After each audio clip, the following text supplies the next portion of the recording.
Welcome back to the show. The New York Times has published a cozy interview with Hasan Piker, the Twitch streamer, who said that America deserved 9/11 and that he would vote for Hamas over Israel. Piker is a favorite destination for Democratic politicians. AOC, Ro Khanna, and Zoran Mamdani have all gone on his show. And in the New York Times interview, Piker expanded his belief system from support for terrorism to include praise for murder and shoplifting. Piker praised piracy, stealing cars, and bank robberies, and said he would steal from the Louvre. Piker also justified the murder of United Healthcare CEO Brian Thompson on the grounds that Thompson was engaging in a tremendous amount of social murder, whatever that is.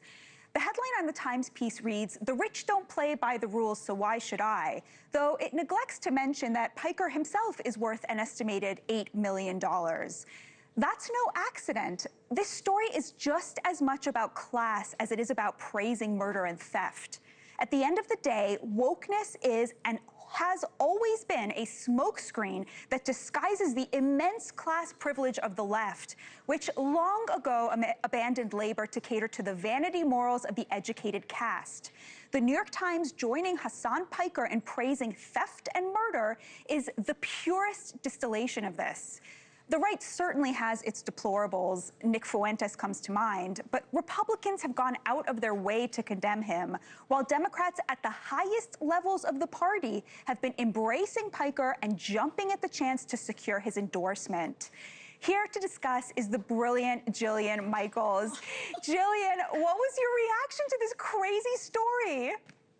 Oh my gosh, you've said everything that I feel so deeply. I am truly repulsed and deeply disturbed. And of course, there have been sociopaths throughout history. He is one.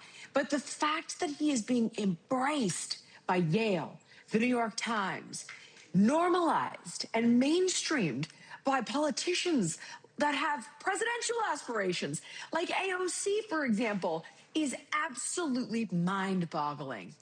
Do you accept my analysis that a lot of this is about class? I mean, the scene there in this New York Times story, it was Piker and then there was another journalist, Gia Tolentino, owner of a $2.2 million home, and then the New York Times journalist herself, who's a Nepo baby, the daughter of a famous artist and writer. Sure. All of these three very wealthy people sitting there saying that somehow, you know, they have been wronged enough by the system that they should be allowed to steal.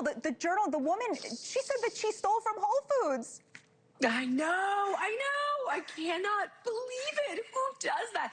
As though, by the way, she should get some sort of a Boy Scout badge for it. I stole from Whole Foods. It's like, no. No. You lunatic. That's a big no. Listen, I do think Hasan Piker is mentally ill. But the people surrounding him, like that woman you mentioned in the New York Times, it is this very bizarre, like, virtue signal. Everyone's bad but me. It always reminds me, I always come back to Gavin Newsom. I'm like, you are the whitest, most privileged Nepo baby, and you run California, but everybody else who's white with privilege, you know, they need to sit down, take a seat, be quiet. So it's always like, what is it? For thee, but not for me. That is what these people are all about. You nailed it. Although, as mentioned, I do think Hasan Piker is very sick. I mean, he literally electrocuted his dog on a live stream. Yeah, Mom, he's super, super mentally ill. Sorry, that's not the most articulate way to put it.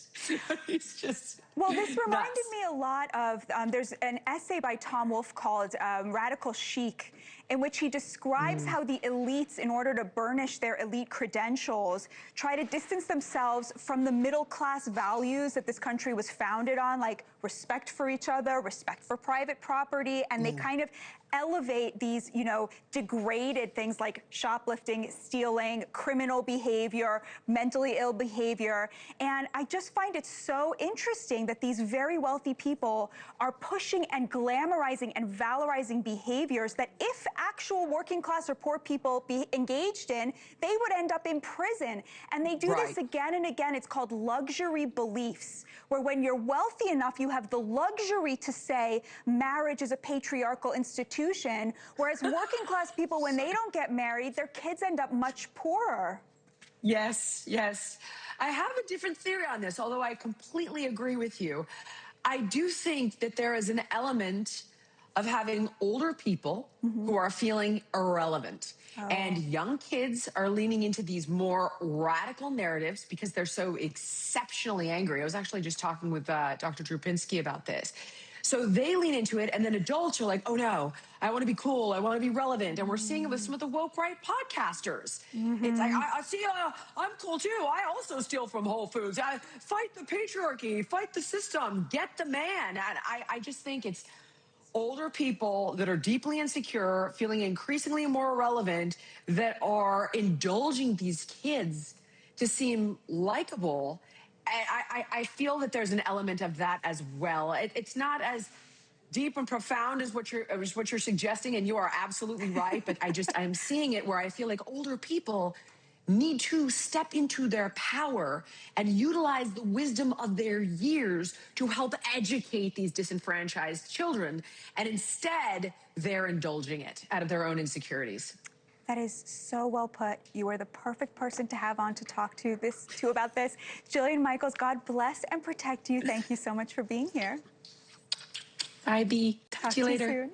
Thank you for watching. Subscribe below and download our NewsNation app right now on your phone, and you will get fact-based, unbiased news for all Americans.